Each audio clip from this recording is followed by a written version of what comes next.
Are you just riding on your parents' success at work and being lazy now? And you don't even have kids. Why did you leave my child alone? How did someone like you even manage to get married?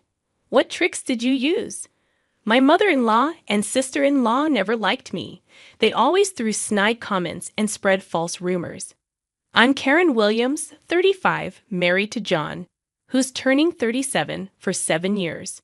Since my dad passed away 6 years ago, we've been living with my mom. John is kind, and we get along well. Despite a peaceful home, my career has had its ups and downs, causing me stress. After college, I initially worked at my dad's company, but it wasn't the right fit. In the first year of marriage, I switched jobs, and it was a tough decision then, but I'm glad I made the change. I have 2 brothers who stuck with our father's company. Given my family background, it seemed natural for me to join eventually. The company specialized in electrical engineering, so I pursued and completed my degree in that field before joining my father's business. Since my whole family worked there, I never doubted that was my future. When I started, there were rumors that I got the job because of my father, which hurt. Colleagues distanced themselves when they knew I was the CEO's daughter. No matter how hard I worked, it was seen as riding on my parents' coattails, frustratingly similar to what my brothers faced. I worked hard to prove them wrong, climbing the ladder of success. My boss, despite being the CEO's daughter, was strict, ensuring my promotions were due to my efforts. However, achievements were tainted with accusations of favoritism, which got me down. After 3 years, I met my husband at work, disliked by female staff due to his competence, personality, and substantial income. We had met before at bookstores and libraries, chatting occasionally. It was a surprise when we ended up working together. Our shared love for reading quickly blossomed into a relationship, causing jealousy and gossip among my coworkers. During our time together, I met my husband's family, but my mother-in-law and sister-in-law disliked me. They'd make snide remarks about my supposed easy life and job privileges due to my father. They believed I coasted through life on my parents' success, enjoying a high salary because of them.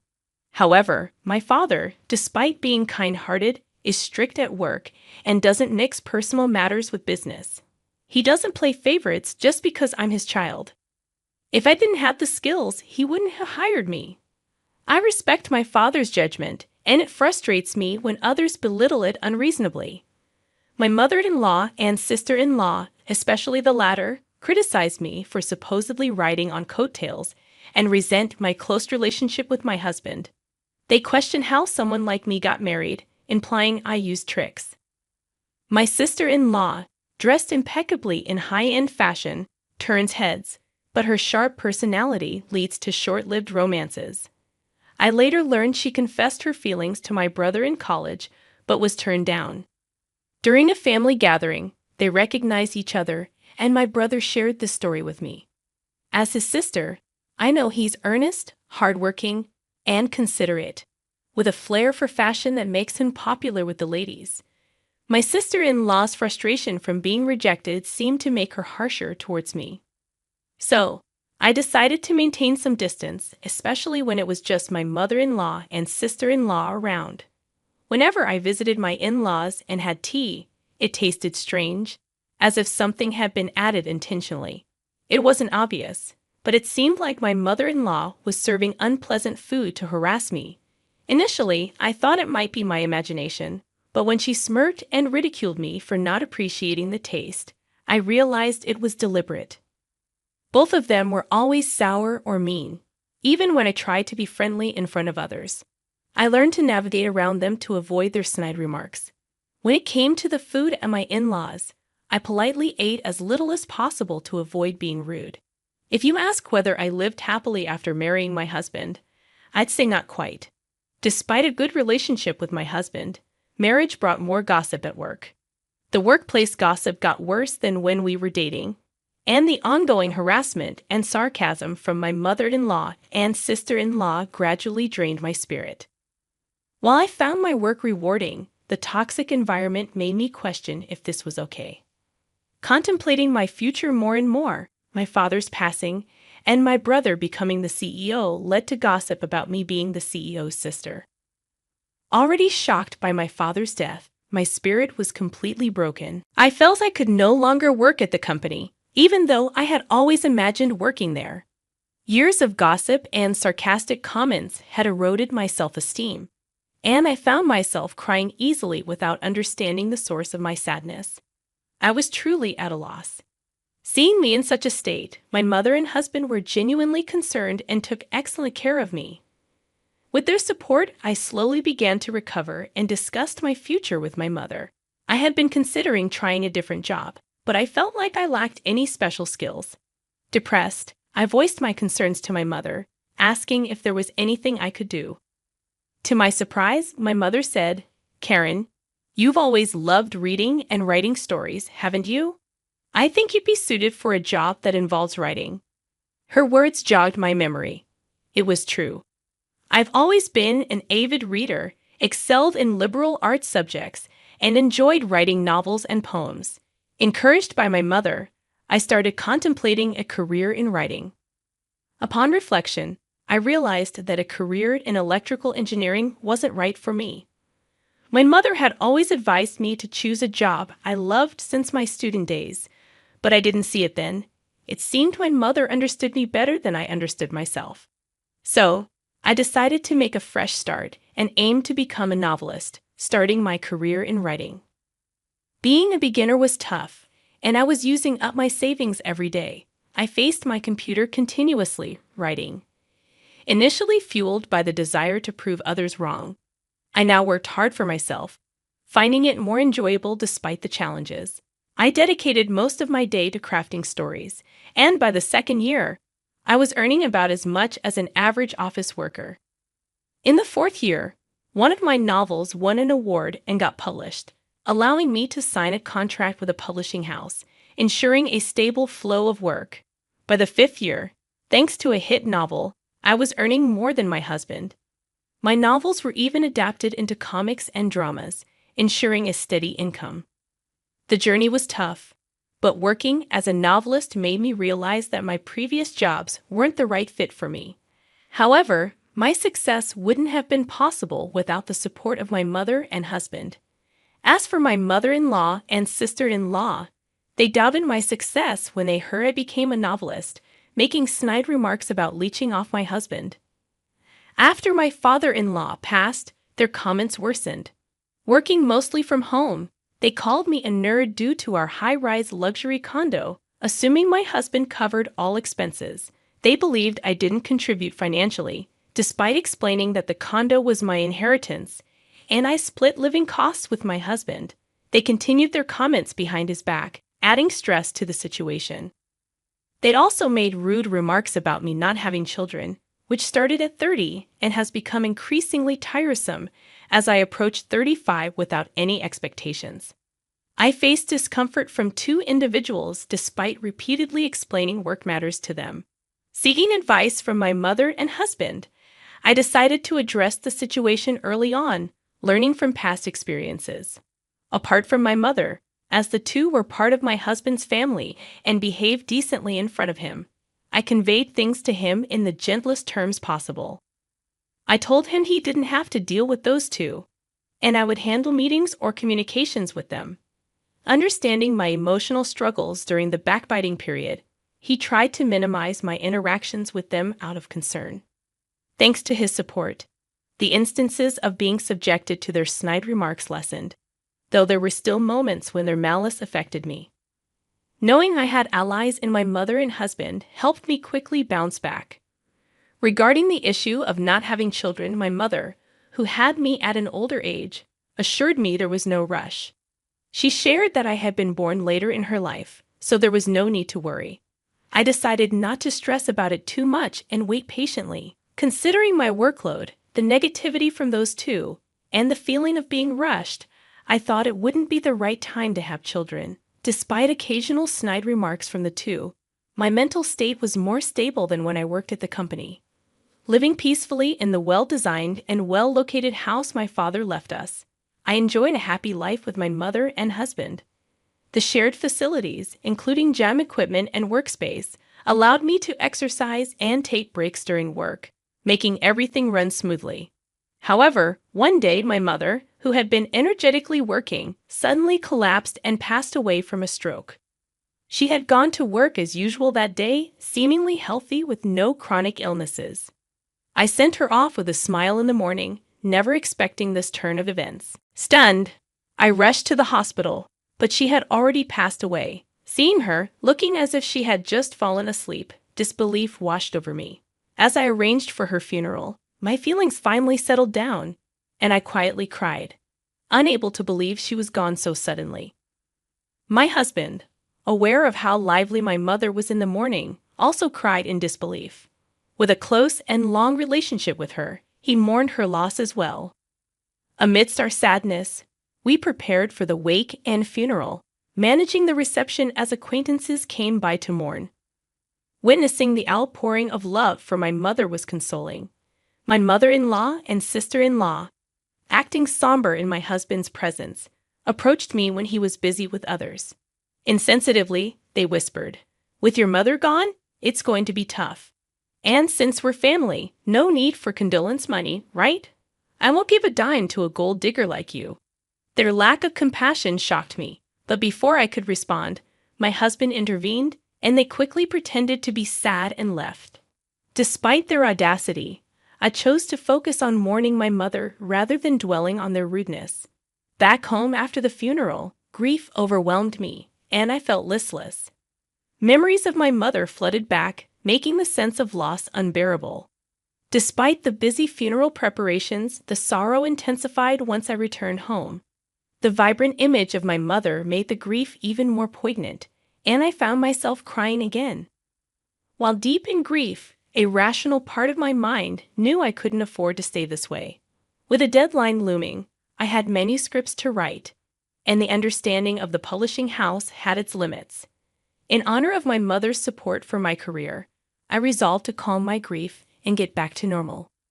Amid this resolve, a call from the front desk informed me of my mother-in-law and sister-in-law's unexpected visit. Uncertain of their intentions, I reluctantly decided to meet them, hoping for a distraction. As we went downstairs to greet them, puzzled by their sudden appearance, they announced, "We're going to be living in your house from today, so show us around, please. And since this is our home now, you, a stranger, need to leave right away." Stunned, we couldn't comprehend their words. Instead of discussing the matter elsewhere, they demanded a tour of the house immediately. Perplexed, my husband suggested heading to a nearby store for a discussion. However, they insisted on being shown around the house, causing a commotion that drew the attention of other residents. To avoid causing a scene, my husband persuaded them to go to a nearby diner. Over drinks, we listened to their absurd story, and the sheer ridiculousness of it all made my earlier sorrow momentarily vanish. They believed the high-rise condo belonged to my husband and insisted that, since my mother had passed away, we should all live together. My husband was bewildered by their absurd claims, seemingly growing angry, but he calmly began clearing up their misunderstanding. First off, that condo is Karen's, inherited from her father, not mine. And Karen's not unemployed. She has a job. I explained that I was the owner of the condo, which was part of my father's legacy, and that I was working as a best-selling novelist. However, they wouldn't accept it. A novelist? That's hardly a stable income. There's no need to defend her just because she's your wife, right? Defending her like that? Are you brainwashed or something? You'd better divorce her quickly. I even mentioned my popular works, but they dismissed it as a lie. What kind of upbringing allows someone to speak like that? Didn't your mother teach you anything? You'd be better off not telling such lies. Ridiculed about my mother and my work, I was getting steamed. I had been patient, but it was time to speak up. Just as I was about to open my mouth, my husband, who'd been explaining to the two unlistening people, lost his cool and burst out in anger. "Enough already. Stop talking nonsense. Don't you ever mock Karen." The two were taken aback by my husband's rare show of fury. "We've explained it time and again. How many times do I need to say it for you to get it? Karen isn't half-heartedly pursuing her writing career. With my husband's outburst, it seemed they finally began to realize that everything we had been explaining was the truth, and confusion set in. Okay, I get it. We're sorry. Let's live together then. I've already told my friends I'm moving into the high-rise condo. It's going to be embarrassing if I don't, so let us move in. Still, without sincere regret or a sorry attitude about wanting to live with us, their approach didn't change. My husband, growing even angrier, declared, "There's no way we're living with you two. Just go back home." His rejection of them was even stronger.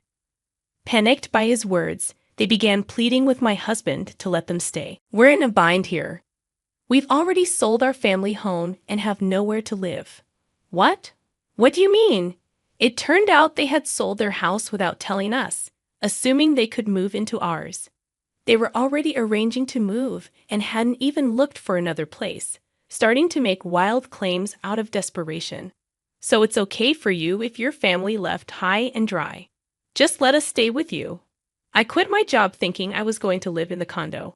Their faces turned pale as they desperately implored my husband to let them stay in our house.